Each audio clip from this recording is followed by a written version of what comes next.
Hello guys, welcome to Tech Tricks tutorial. In today's video, I will show you how to fix the SS06 device band error on Snapchat. First, let's ensure the Snapchat app is not the issue.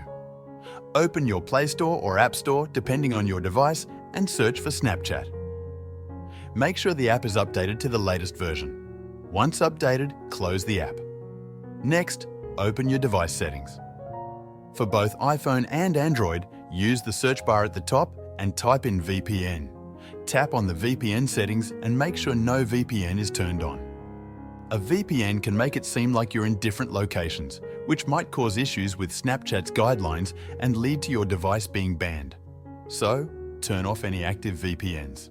Now, go to your browser and search for Snapchat support. Click on the first result. Once on the Snapchat support page, tap on My account is compromised. Wait for the page to load, then select My account is locked. Scroll down and under My account has been temporarily locked, you'll see a button that says Account Unlock. Tap on it. The next page will give you the option to unlock your account. If prompted, log into your Snapchat account. Then tap Unlock My account and follow the instructions. Your Snapchat account should be unlocked shortly.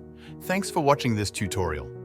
If you found this video helpful, please like and subscribe to our channel for more tech tips and tutorials.